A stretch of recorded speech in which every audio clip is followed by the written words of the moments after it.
Bienvenue tout le monde dans un épisode de l'analyse de Geek, et cette semaine on parle de Werewolf by Night. Et cette semaine, comme d'habitude, je suis avec mon coach Jean-Michel. Comment tu vas cette semaine? Écoute, Alex, ça va pas bien cette semaine. Ça ne va pas bien, Alex. Comment ça? Écoute, c'est à cause de l'intimidation à OD, Alex. Là, Ça commence à ruiner ta vie. écoute, moi s'il y a quelque chose que j'aime pas, c'est l'intimidation, Alex.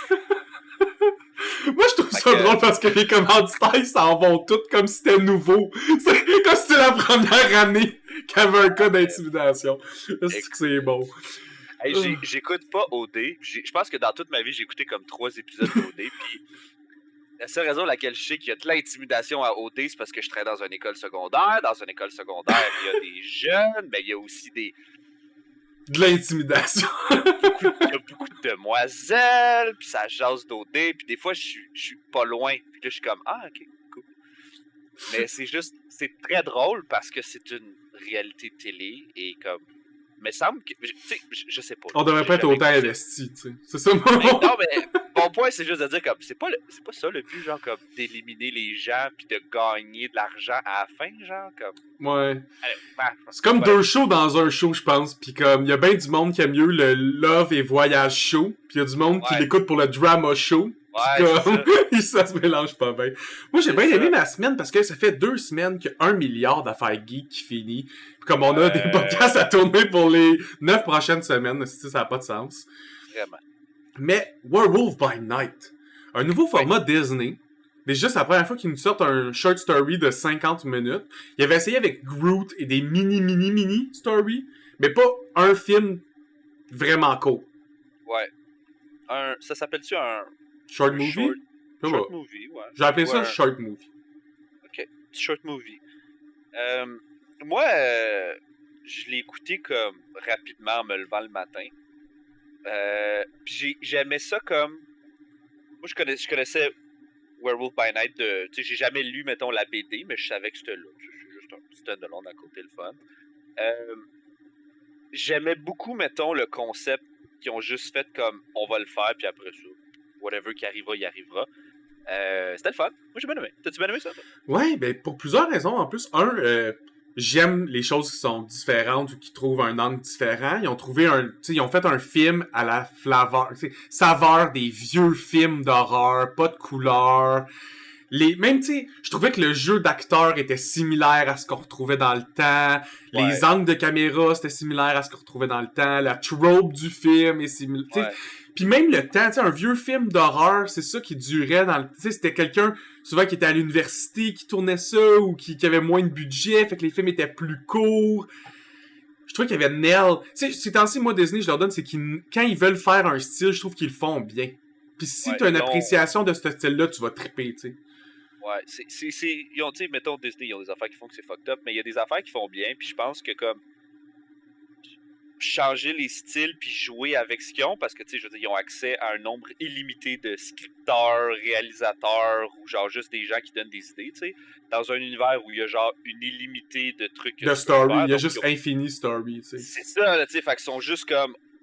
Eux autres, ils peuvent juicer la franchise aussi longtemps qu'ils veulent, autant qu'ils veulent, sans que le monde soit comme vraiment trop comme c'est la 3e fois qu'on voit un petit film de Thor. Fait que comme, il y a... ça, ils font vraiment bien.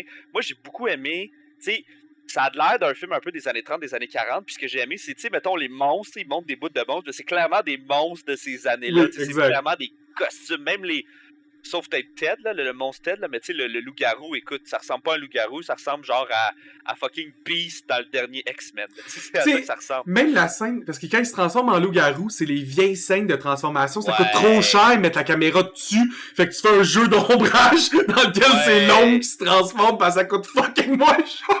Ouais, ben pas juste ça, c'est artistique, ça donne. Non, je sais, mais dans le temps, tu sais, eux autres, ils le font parce que c'est un clin d'œil à ce qui était fait dans le temps, ça donne un feel. Ouais. Mais dans le temps, c'était fait parce que ça coûtait ben trop. Tu sais, comme comment tu fais en effets spéciaux? C'était trop compliqué, ça coûte trop cher.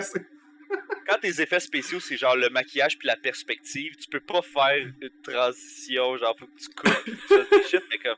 Non, mais c'est vraiment... il y a plein de petits bouts de même, le fun aussi. Écoute, les bouts de fight aussi sont drôles. Moi, je sais pas, je trouve ça le fun. C'est comme un peu... Marvel meet Bloodborne un peu, là, la thématique, là. Oui. C'est des hunters, Ben, puis les... il nous montre, parce que ça, c'est la porte d'entrée pour le Monsterverse de Marvel. Beaucoup de personnes qui savent pas, mais Marvel ont une bonne partie de leur univers qui est consacrée aux monstres. T'sais, entre autres, Blade, le chasseur de vampires, pour ceux qui l'ont vu quand il était plus jeune, ben, il est dans l'univers Marvel. Il va même revenir prochainement dans des films. Mais lui, il fait partie d'une catégorie, on va mettre super-héros en guillemets, qui sont des chasseurs de monstres.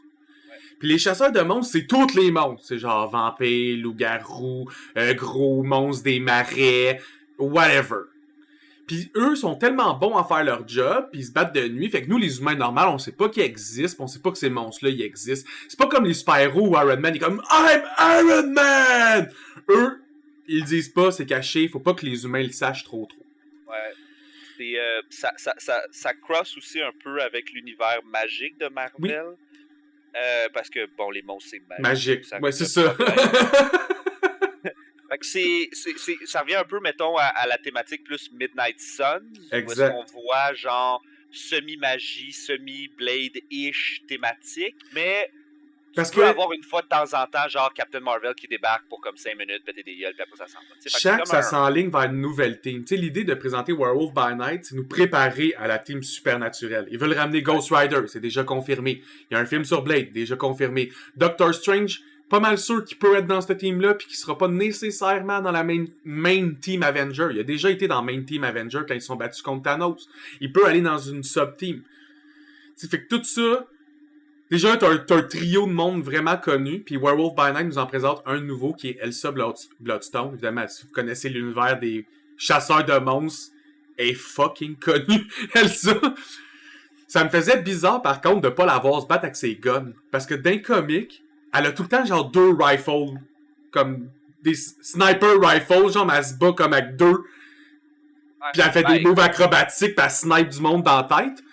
Mais là, on voyait son origine, parce qu'elle avait même pas encore sa Bloodstone familiale. Ouais, en même temps aussi, je pense que c'est un stand-alone Halloween-ish thingy, là. Je pense pas que le but, c'était genre de la faire... je pense qu'ils vont la ramener parce que...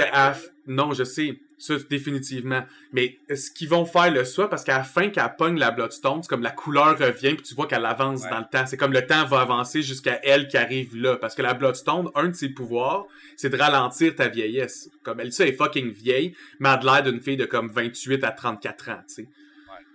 Écoute, ils peuvent aller là, de la même façon qu'ils peuvent dire que le loup-garou, qui est Jack Russell, je pense, Jack Russell, dans les comics, ils peuvent le ramener dans une team, puis juste avoir une team avec un motherfucking loup-garou s'ils veulent.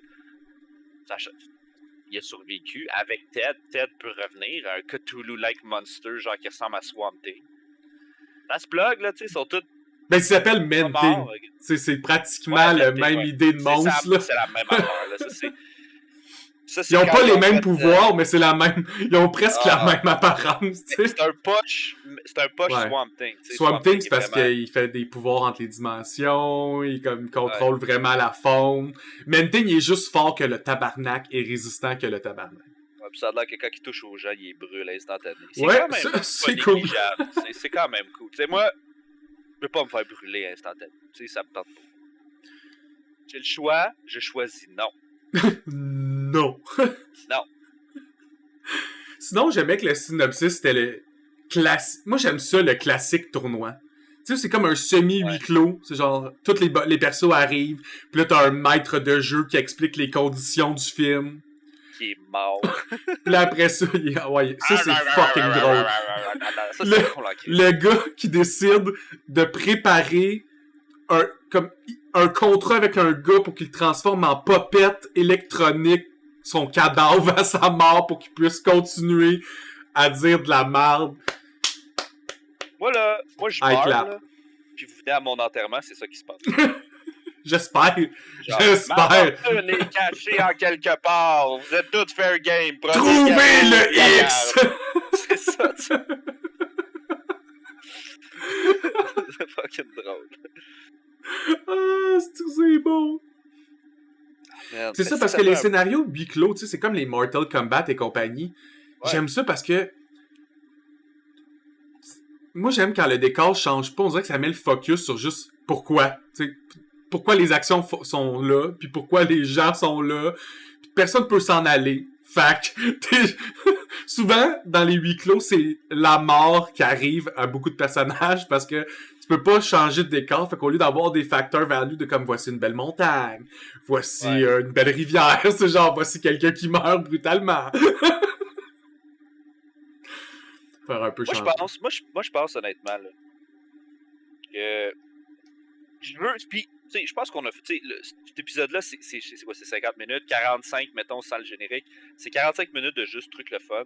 J'aime le concept, mais j'ai hâte de voir s'ils vont prendre d'autres personnages qu'on connaît pas beaucoup, mettons, de l'univers, qui sont pas très mainstream, puis juste faire des 50 minutes de ces personnages-là, juste pour voir un peu comme comment ça commence, mais sans nécessairement faire un film, puis après ça, ils l'oublient ou ils l'utilisent pour d'autres choses, whatever. Mais j'aime ça, ce concept-là. Je pense qu'ils vont s'en servir pour, faute de meilleurs mots, nous lubrifier à certains comme gros films qui arrivent.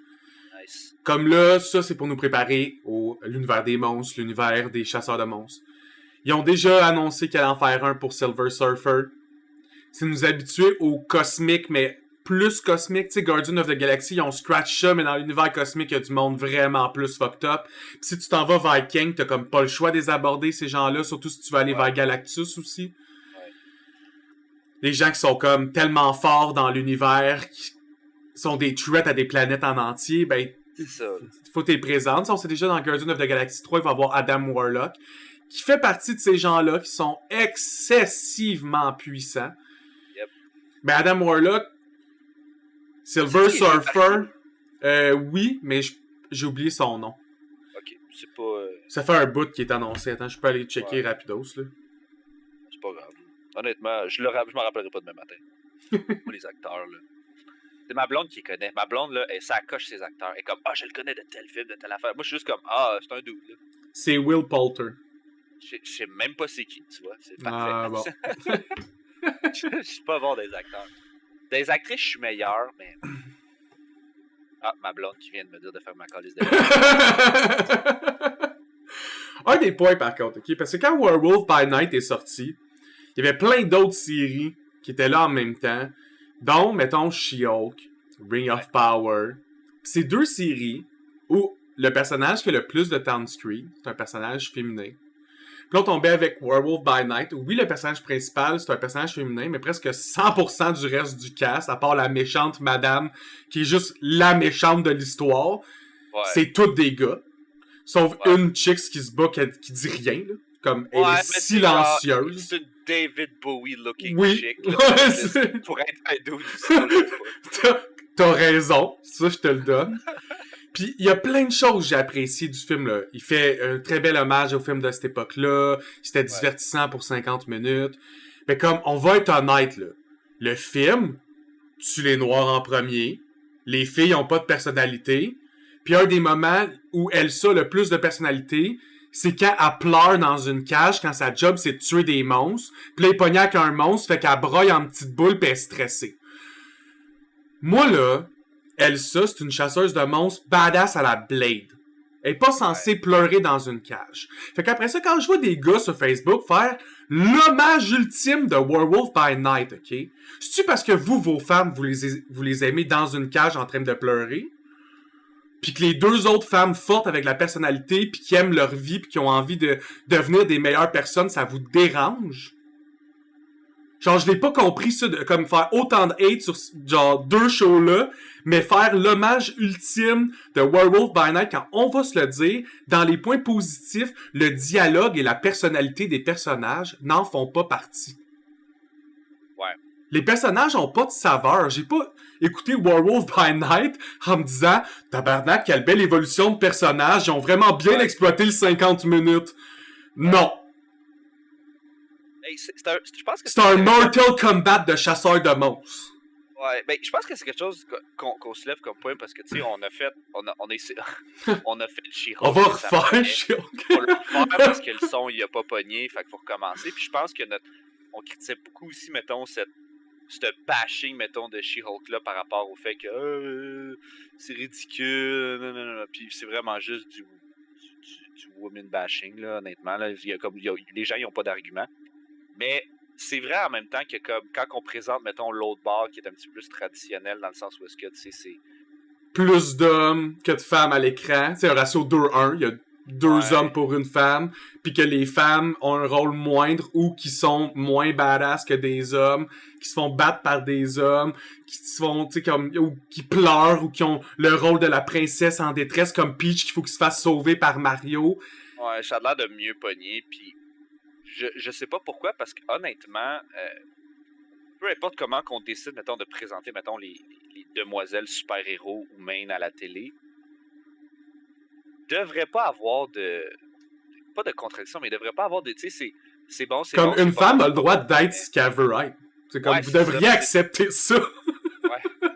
Comme, tu sais, moi, mettons, je suis pas full d'accord avec le perso qu'ils ont fait avec Elsa, c'est pas la fin du monde, parce que c'est un film. Je laisse la chance de la modifier parce que c'était avant qu'elle aille sa Stone, elle a pas encore assez d'expérience, mettons.